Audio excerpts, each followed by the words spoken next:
Hello Internet, this is Oleg and this is my tech review. Today we're going to talk about one of the requested videos, which is migration from EdgeRouter Lite to UniFi USG Pro. If you have Ubiquiti infrastructure already, naturally you want to go all the way in and basically go USG router and gateway as well. I used to have EdgeRouter Lite and I'm very pleased with the stability of that product, its ease of operation and predictability. Whatever you set up on this console, on the GUI, that's what you're gonna have. Even though the CPU wise and the memory wise they're very close with EdgeRouter Lite, EdgeRouter Lite outperformed the USG Flat and Square. So basically the recommended setup was to go to Pro, and that will match the actual existing USG router Lite. I don't even going to talk about the price difference between Ubiquiti EdgeRouter Lite and USG Pro 4, which I have here in that box. But the main concern was to actually go and set up the unified environment as it was expected in the first place. And even though it's a questionable move, and you will see down the road in the video why, I still went ahead and migrated all my settings from EdgeRouter Lite to this USG Pro 4. So if you're interested in migrating EdgeRouter Lite infrastructure to USG Pro, I would suggest you watch this video to see what you are getting into. And actually think twice before you do that, because the benefits of migration is questionable, and that's to say the least. If you are of course interested to see deep packet inspection functionality of USG Pro, then yes, definitely you're gonna need that to be migrated. But with these benefits, you're also gonna get a whole bunch of new problems. And when you call Ubiquiti and ask them how to fix that and how to fix different other issues, then the basic answer is they don't have it right now on the timeline to get it fixed in the next firmware update, and you end up with infrastructure which is working, but it's less stable and it's less predictable, and that would be in comparison to the one which you would have with EdgeRouter Lite. Plus the price wise, this machine itself is like over 300 bucks, while EdgeRouter Lite is like $97, so the benefits is really there on the price point. But again, I went in and I went ahead and migrated, and that's how I did it. Okay, so before we start, we would need to get connections going into the port, which is LAN 1 port. This is going to be our WAN port, which is going to have connected internet, but not yet. So as you see, the UniFi gateway is already up. I started it up, and that's my connection, which I'm using to connect to my Mac Pro. And that's Anker adapter, which is RJ45 to USB type 3.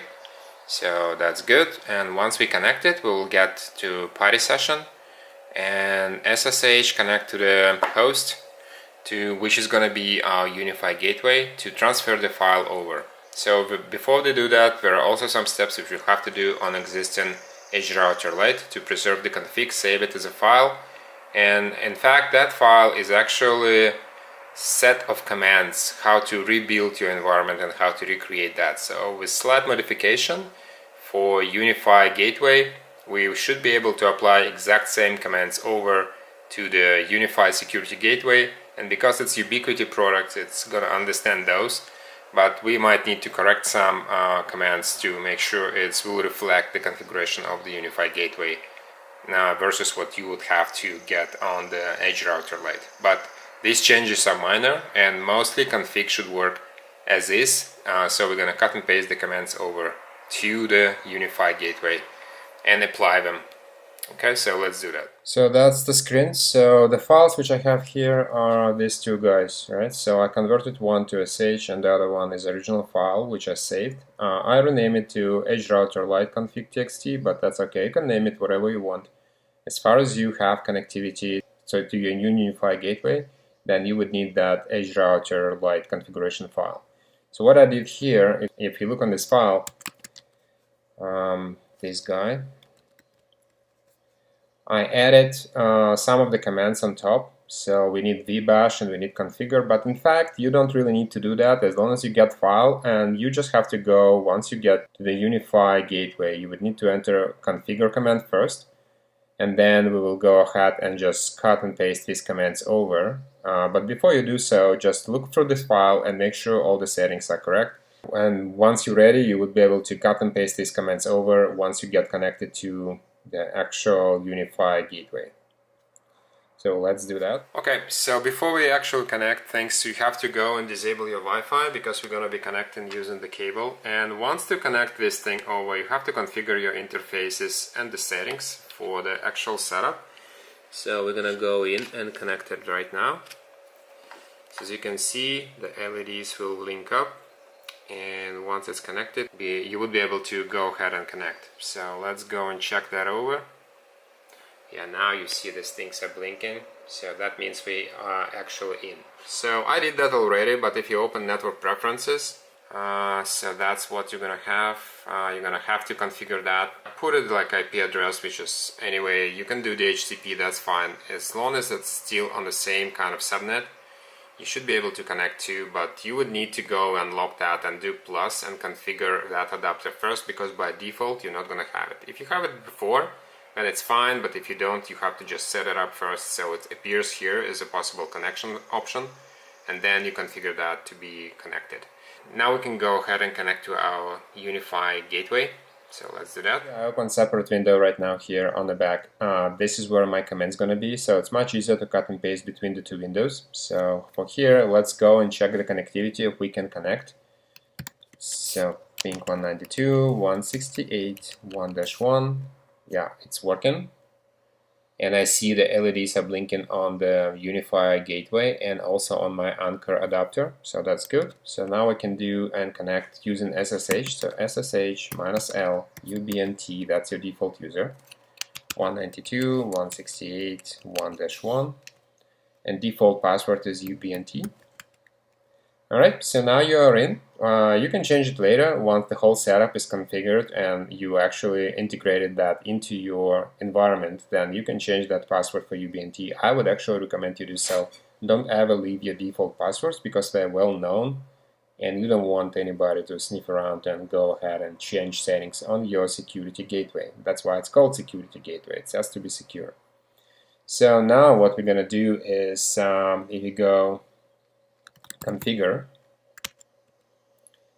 now we can go ahead and apply the commands, right? So what I do is just gonna go like that, copy whatever I need, just Command C, go here, Command V, and the configuration already exists. So most of the commands which you will see are gonna report to you the same kind of message. The config already exists, and then you would go ahead and actually apply all of it, and at the end you have to save it. Do commit, and then right now if I go and say show my interfaces, it's going to show my configuration which I have already set up, so this my IP addresses and stuff like that and all the settings, right? But before you do so, you can actually go ahead, all of those were coming from that file, and those settings are already kind of applied into USG gateway. So at the end, once you're done, just go ahead and do commit, right? And no configuration changes to commit because I applied already on all of my file, but you will have that message here. If you got an error, you can go ahead and update the settings, and it's easy as just displaying the error. It will show you where the error occurred, and you can show, say, show interfaces, or show my firewall, or show some other stuff. This is where you're gonna have error. Validate that, and then you have to delete that record and then reapply it again with correct settings. If you go say your DHCP is not really up to par, so you go say show and then service DHCP server, right? And it's going to show you all the stuff which is applied. This is my configuration, but if you need to disable that or delete any of these records, my recommendation is go delete service DHCP server, right, first, and then using these settings which you're going to have here, apply it with the correct setup. This is what I have and it's working fine. At the end, when you do commit, it should give you no errors whatsoever, and once you're done, you can go and say exit, right? So you can go say edit system static host mapping, and it will check you for IP address, and then you set host static host set something, right? And there's the commands which you can apply. Some of them are edit, some of them are set. As you can see here in your original file, you will have it's all set right now, right? But the easiest way to do it, instead of edit, I just usually go ahead and say delete and reapply that as the new settings again. Once you commit it, you will exit and save it. So you can go ahead and say save. Right, it's going to save the configuration file to the current setup, which is currently on your system. You have to do that, otherwise it will not survive the reboot of the gateway, and it's not going to be preserved in your settings. Before you actually disconnect from your existing laptop and stuff, all right, so what you can do is actually go say unify info, and that should give you all the settings for your gateway setup. So this is your MAC address, this is your version which is currently running, which most likely has to be updated once you adopt it into Unify controller. It will tell you that most likely you need to get the new IP. So all of that will be assigned. You hostname, your BNT, you can change that later, it doesn't really matter. And of course, because you're not connected to any DNS right now, it's not able to actually go ahead and resolve that name. But once you integrate it into your network, it should be able to see all the DNS settings and stuff, and then your Unify controller will see it. All right, so let's go ahead and connect that. So we'll have to go ahead and discover it on my Unify key, but if you have Unify controller running somewhere else, this is where you have to see it and adopt it. And by default, should be able to find it. The Unify controller should be able to see your gateway and allowing you to adopt it. So, this is the existing setup. As you can see, I moved my EdgeRouter Lite. This is how it is looking up right now. That's my Rogers modem, which I'm using, and the cable, which is right here. It's, yeah, I need to hide it, but for now it's going to be like that. So we're going to place the Unify gateway on here on the rack. And once it's going to be ready, we will connect everything and see how it's going to be adopted into the actual controller. Okay, so EdgeRouter Lite is now disconnected, as you can see. Now we're just going to move cables over from this system to this system over here, to this port. So first of all, this is my actual uplink port. It's going to go to the LAN 1. So we're going to disconnect that and connect it to here. And that's my actual internet port, and it's going to connect to 1.1, which is going to go here. Okay, it is connected. As you can see, these things are now connected. So now we have to go back and adopt it. Right now this is white, even though it shows like a bluish color, but once it's adopted it will be blue, but for now it's just white. Alright, so let's go to the Unify controller right now and see how that's gonna work out. The advanced configuration. This is the way how you're gonna propagate your settings from the existing USG router or gateway into the actual Unify controller. So controller will boot it up, and once the USG gateway is starting up, it will actually pick up the settings which you put inside. The current setup on the current firmware level on both Unify controller and actual Unify USG routers, that's the only way to do it right now, is to create config.gateway.json file. That's the file which you're going to put on the Unify controller side, and that would have all your settings for USG. The USG, once you enter the commands like set, what we expect, what I actually explained previously, once you get in the USG interface using CLI, you will see this nice little note which will tell you that these settings which you're going to put here are not going to be persistent, and they will be overwritten by the Unify controller once you get your controller to provision your USG. There is a way around it. You can, first of all, you can use this CLI to actually get your configuration into the place, and then confirm it that it's working configuration, do all the commits and saves, and then once it's done, you actually be able to export that into gateway JSON file like it says here, and then you put it into location on the on actual Unify controller. The location for this file is pretty much well defined. It's over here, right there. There is a location for the file, and that's the way I use on my cloud key. So install the path on a JSON file is srv unified data sites and default in my case. If you have site name, then that's probably going to be a site name right here. In my case, I have default, and that directory where I'm going to put my JSON file. Right, so it says over here as well, some users may find this using the full config, but it's not recommended. So basically what we're saying here is that you only have to put in this JSON file the settings which you want to change, and the recommendation is to actually use Unify GUI to configure your controller, to configure it from the controller, and only put the settings in the config.json file which are not currently available to be submitted from the GUI.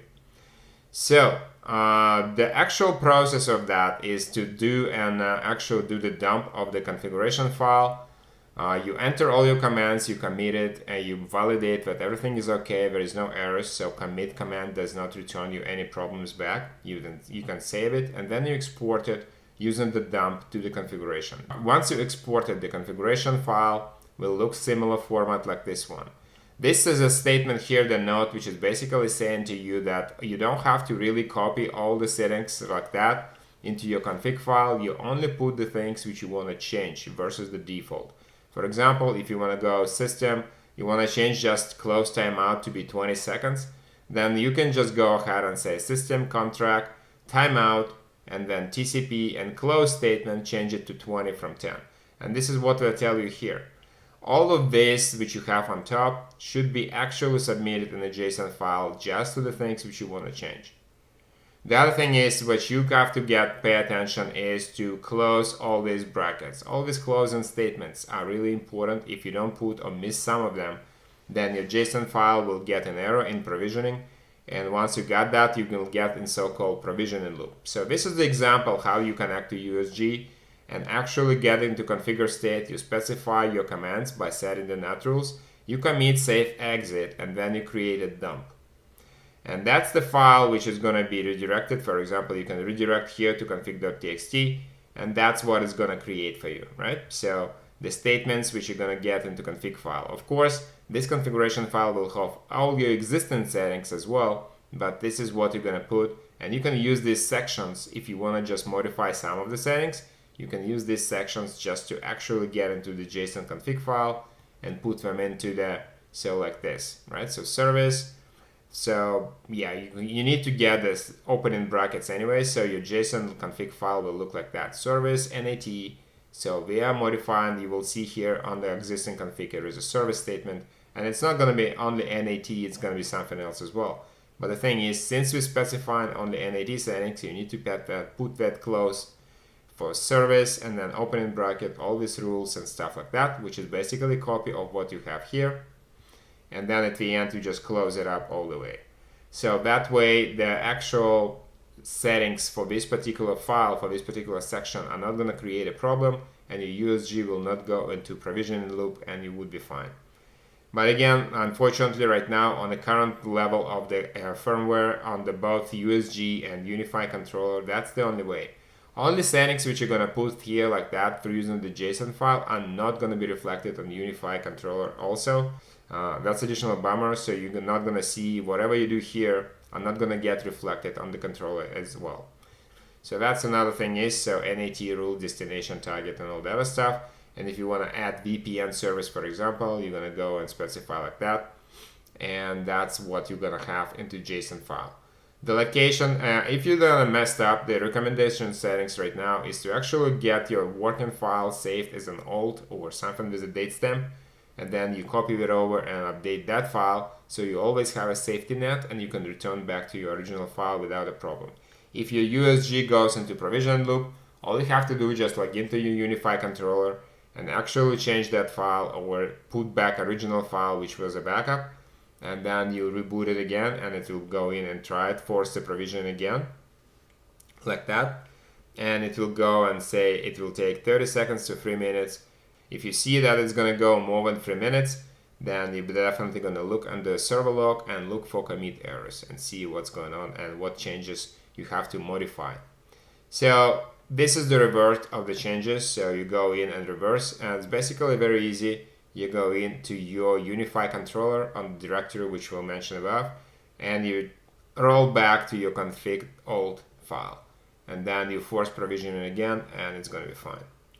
All right, so that's it right now. I actually contacted the Ubiquiti over the chat when I talked to the engineers and stuff, and I asked them when it's going to be on the timeline right now, if there is anything expect in the future to actually get this thing resolved. But right now they said, even though if you do changes like that, the Ubiquiti UBNT side are not going to support them. That's a other thing which is not really good for this. You're going to get your settings on the JSON config file, and that basically saying to you that you're doing what you're not expected to do. And the only thing is this actual config.json file option is currently exists, like I said earlier, is to provision settings which are not currently available from the GUI but available inside USG config.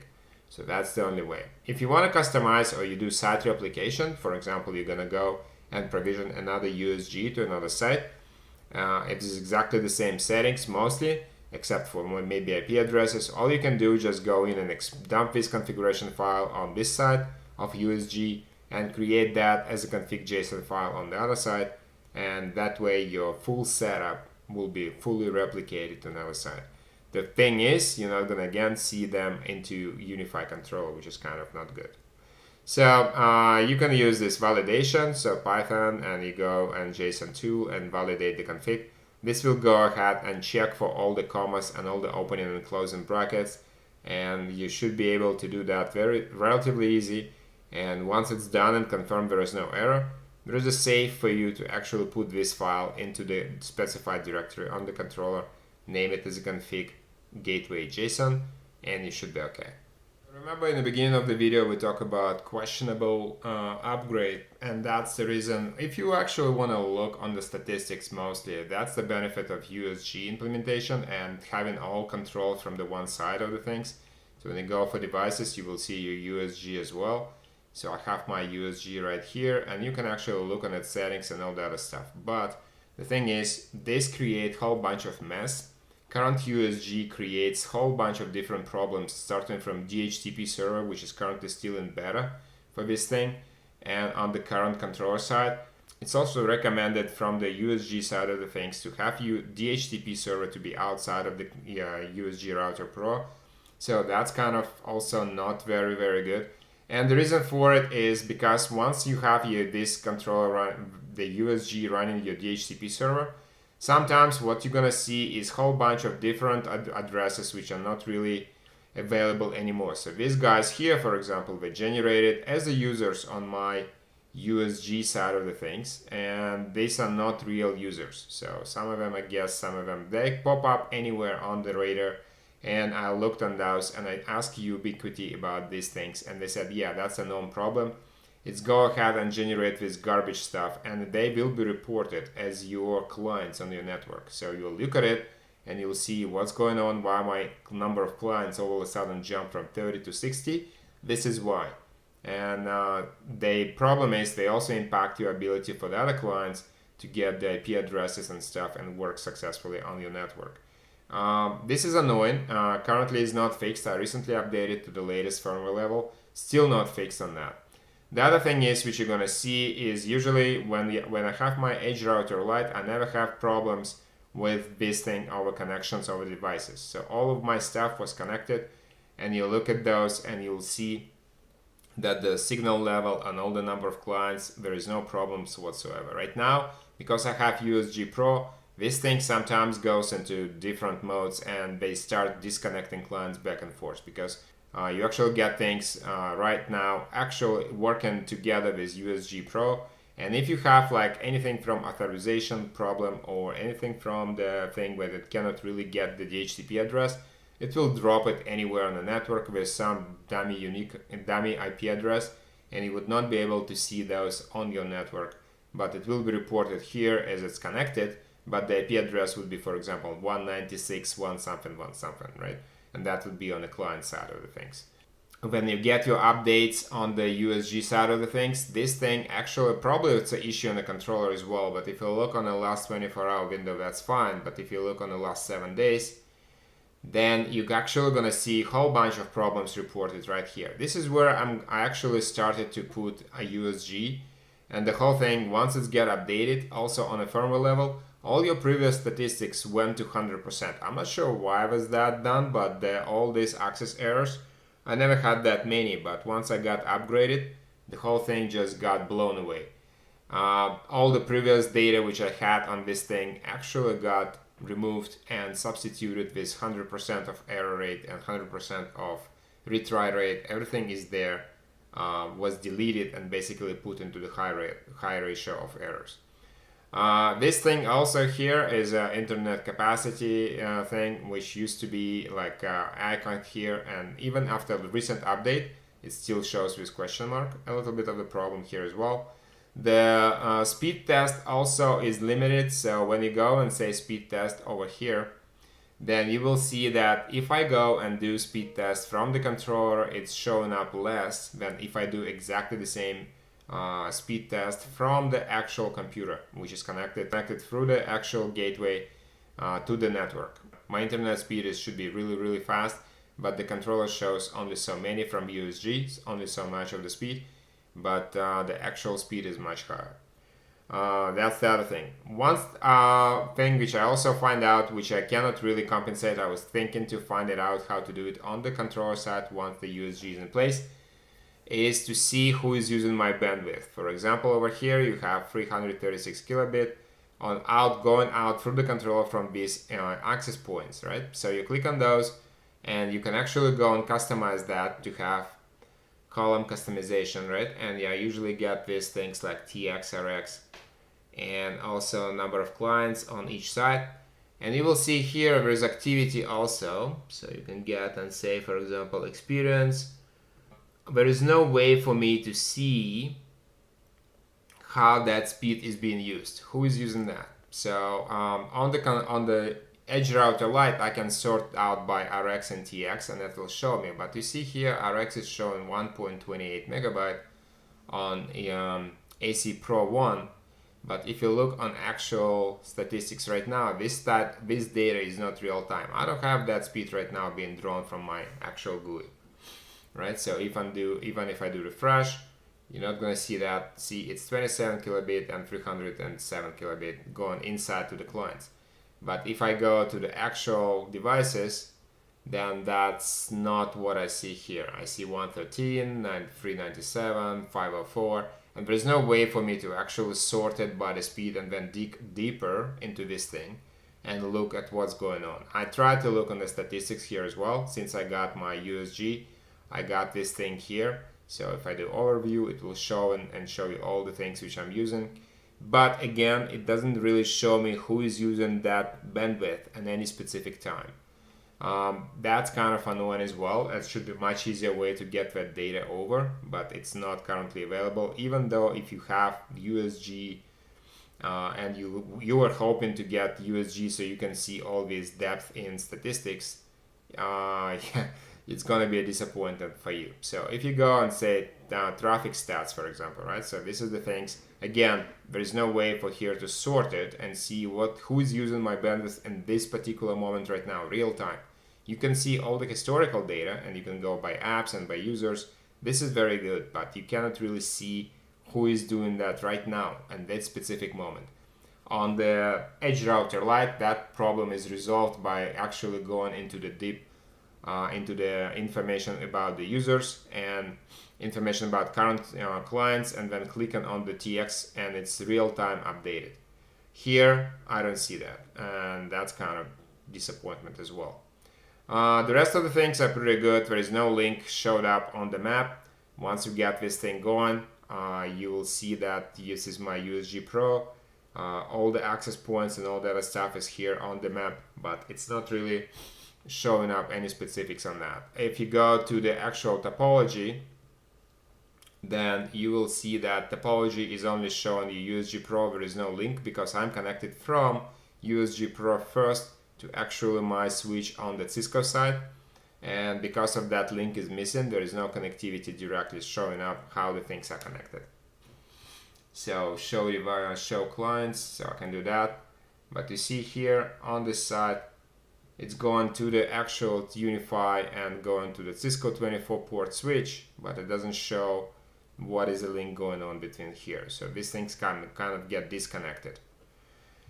That's the other thing, which is I was hoping to get that going through, but it's not really showing up directly how the things should be expected on the Unify on this map. Even though it's a beta still, its kind of topology is not really It's used to say here that it's still beta, but it doesn't say so right now, but it's still not showing up the things the way you would expect them to be shown.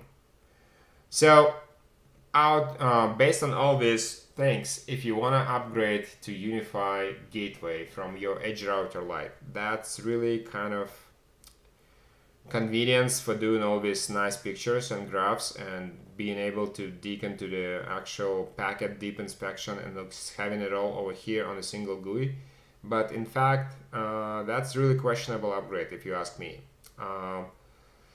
Even though it's recommended kind of deal for Unify to have everything together into Unify, and hopefully in the future firmware updates they're gonna fix all of that. But right now, I would say my USG router Lite works much more stable. The environment was more stable and more predictable when it was USG versus when it's actually USG router Lite, but then it's USG Pro 4, which is Unify. So with that, you actually have to decide for yourself what do you want to do, but that's the way it is right now. Alright guys, so that's it for today's review. If you like this video, you know what to do. Give us a thumbs up, subscribe to the channel, share it with your friends, especially to the ones who are interested in upgrading EdgeRouter Lite to USG. I know USG sounds interesting and actually very fancy, but as you saw in this video, the actual benefits of using USG in this particular setup are questionable, right? Especially taking into account the number of issues it will introduce to your environment and instabilities it will introduce into your environment as well. So if you have any questions in regards to this setup, or you need some help following the steps which I outlined in this video, put them in the comments down below and I will do my best to answer those. I'm also gonna put all the links to the Ubiquiti websites and the things which I featured in this video into the comments down below so you can follow them as well. With that, I thank you for watching, thank you for staying with me till the end. It's a long video, I know, it's a tech video, so it's not something like marketing stuff. So, with that, I thank you and I'll see you next time. Peace.